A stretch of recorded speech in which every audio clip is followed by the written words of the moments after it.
جنت اور جہنم کیسی ہوگی؟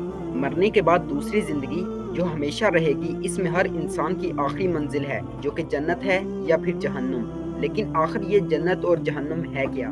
کم و بیش تمام مسلمانوں کے ذہنوں میں اتنا تصور موجود ہے کہ اللہ تعالیٰ ایمان لانے والوں اور نیک عمل کرنے والوں کو آخرت میں انعام و اکرام سے نوازیں گے، جو کہ جنت کی صورت میں ہوں گے، جہاں وہ عیش و آرام کی زندگی بسر کریں گے، جبکہ ایمان نہ لانے والوں کو اور برے اعمال کرنے والوں کو آخرت میں اللہ تعالیٰ مختلف قسم کے عذاب دیں گے، جو کہ دوزخ کی صورت میں ہوگا، جہاں وہ تکلیف دہ زندگی بسر کریں گے۔ جنت قرآن کی روشنی میں، پہلے ہم اللہ کی رحمت یعنی جنت کے بارے میں قرآن و احادیث کی روشنی میں آپ کو چند تفصیلات بتاتے ہیں۔ جنت کی چوڑائی زمین اور آسمان کے برابر ہے۔ جنت کے پھل اور بہاریں دائمی ہوں گی۔ جنت میں بھوک اور پیاس نہیں ہوگی۔ اہل جنت سونے کے کنگن اور سبز ریشم کے لباس پہن کر تکیے دار مسندوں پر مزے کریں گے۔ اہل جنت عقل پر اثر انداز نہ ہونے والی سفید رنگ کی لذیذ شراب پئیں گے۔ اہل جنت کے لیے ہیروں اور موتیوں جیسی شرمیلی نگاہوں والی خوبصورت بیویاں ہوں گی، جنہیں اس سے پہلے کسی جن یا انسان نے چھوا تک نہیں ہوگا۔ جنت احادیث کی روشنی میں، جنت میں بیماری، بڑھاپا اور موت نہیں ہوگی۔ اگر جنتی عورت اپنے کنگن سمیت دنیا میں جھانک لے تو سورج کی روشنی کو اس طرح ختم کر دے گی جس طرح سورج کی روشنی تاروں کو ختم کر دیتی ہے۔ اگر جنتی خاتون دنیا میں ایک دفعہ جھانک لے تو مشرق سے مغرب کے درمیان ہر چیز کو روشن کر دے اور ساری فضا کو خوشبو سے معطر کر دے۔ جنت کے محلات سونے اور چاندی کی اینٹوں سے بنے ہیں۔ اس کا گارا تیز خوشبو والا مشک ہے۔ اس کے سنگریزے موتی اور یاقوت کے ہیں اور اس کی مٹی زعفران کی ہے۔ جنت کے 100 درجات ہیں۔ ہر درجے کے درمیان زمین و آسمان کے برابر فاصلہ ہے۔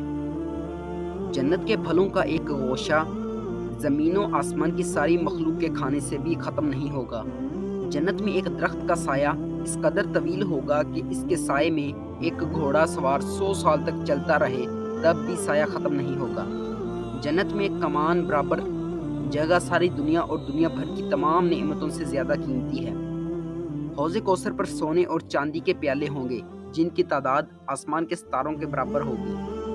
جہنم قرآن کی روشنی میں، جہنمیوں کے لیے آگ کے لباس کاٹے جائیں گے۔ ان کے سروں پر کھولتا ہوا پانی ڈالا جائے گا جس سے ان کی کھالیں ہی نہیں بلکہ پیٹ کے اندر کے حصے تک گل جائیں گے۔ جہنمیوں کے لیے آگ کا اوڑھنا اور آگ کا بچھونا ہوگا۔ جہنمیوں کو جہنم میں آگ کے پہاڑ صعود پر چڑھا دیا جائے گا۔ جہنمیوں کی گردنوں میں توق، ہاتھوں میں زنجیریں اور پاؤں میں بیڑیاں پہنا کر آگ میں گھسیٹا جائے گا۔ جہنمیوں کو پینے کے لیے زخموں سے بہنے والا خون اور پیپ کا امیزہ دیا جائے گا۔ غلیظ اور بدبودار کھولتا ہوا پانی دیا جائے گا جو منہ سے لگاتے ہی سارے چہرے کو بھون ڈالے گا۔ جہنم میں جہنمیوں کو مارنے کے لیے لوہے کی غرض ہوں گے۔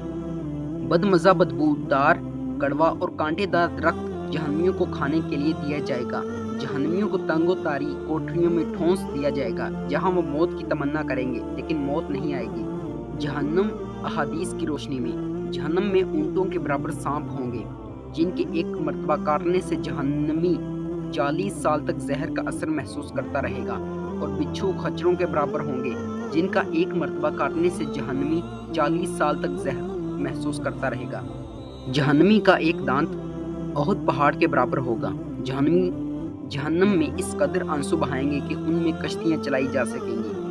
جہنم میں کافر کے 2 کندھوں کے درمیانی فاصلہ تیز روز سوار کی 3 دن کی مسافت کے برابر ہوگا۔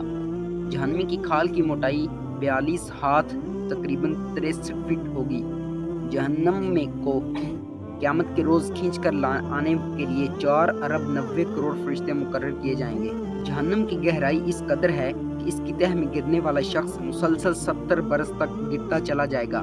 جنت اور جہنم کے بارے میں قرآن و احادیث کے حوالے سے یہ ایک مختصر سا تعارف ہے جو ہم نے پیش کیا ہے۔